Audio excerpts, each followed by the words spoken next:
ವಿದ್ಯಾರ್ಥಿಗಳು ಈ ಲೆಕ್ಕ ಮಾಡಿರಿ, ಹೆಂಗೆ ಮಾಡ್ತೀರಿ ಇದನ್ನು, ಇದರ ಬೆಲೆ ಎಷ್ಟು ಬರ್ತದೆ, ಹೆಂಗೆ ಕಂಡು ಹಿಡಿಬೇಕು ಅದನ್ನು ನೀವು ನಮಗೆ ಗಣಿತ ಮಾಡಿರಿ. ಮಾಡ್ಲಿಕ್ಕೆ ಟೈಮ್ ಕೊಟ್ಟದ. ಹಾಂ, ಹಿಂಗೆ ಬಂದಾಗ ನಿಮಗೊಂದು ಭಾಳ ಈಜಿ ಟ್ರಿಕ್ಸ್ ತೋರಿಸ್ತು ನಾನು. ನೀವು ಬೋರ್ಡ್ ಕಡೆ ಲಕ್ಷ ಪಟ್ಟು ನೋಡಬೇಕು.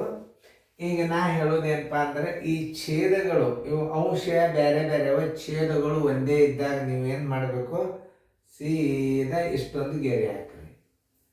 ಹಾಕಿ ಏನು ಮಾಡಬೇಕು, ನಡೋಕೆ 1/13 ಇಟ್ಬಿಡ್ರಿ ಸಾಕು.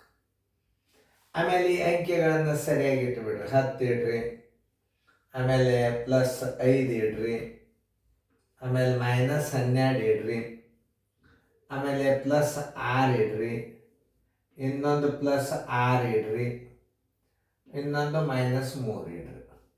ಇಟ್ರೆ ನೋಡಿ ಕರೆಕ್ಟಾಗಿ 10 1 5 -12 +6 +6. ಇನ್ನೇನು ಮಾಡಬೇಕು, ಮತ್ತು ನೀವು ಪ್ಲಸ್ಗಳನ್ನು ಕೂಡಿಸಿ 10 1 5 15, 15 1 6 21, 21 1 6 27, 27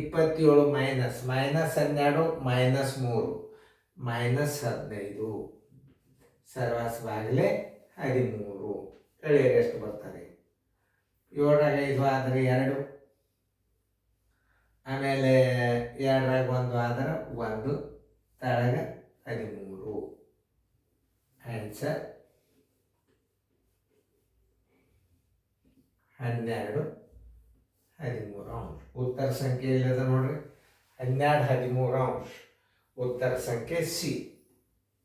ಇಷ್ಟು ಸರಳ ಇರ್ತಾವ ಲೆಕ್ಕವು, ಮಾತಲ್ಲಿ ಕೆಡ್ಸೋಳಕ್ಕೆ ಹೋಗ್ಬಾರ್ದು. ನೋಡ್ರಿ ಇಷ್ಟೆಲ್ಲ ಏನಿರ್ತಾವ ಅಂಶಗಳು ಬೇರೆ ಬೇರೆ ಅವ.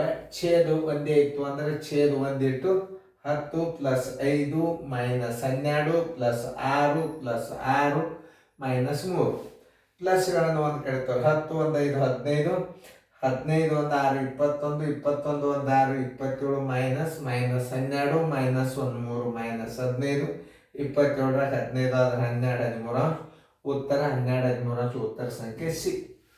ಇಷ್ಟು ಸರಳ ಲೆಕ್ಕಗಳನ್ನು ಹಿಂಗೆ ಮಾಡಿದಿರಿ ಅಂತಂದ್ರೆ ಭಾಳ ಬೇಗನೆ ನಿಮ್ಗೆ ಉತ್ತರ ಬರ್ತಾವ, ಸರಿಯಾಗಿ ಉತ್ತರ ಸಿಗ್ತಾವ, ಗಡಿಬಿಡಿಯಾಗಿ ಗಣಿತ ಮುಗಿತಾವ.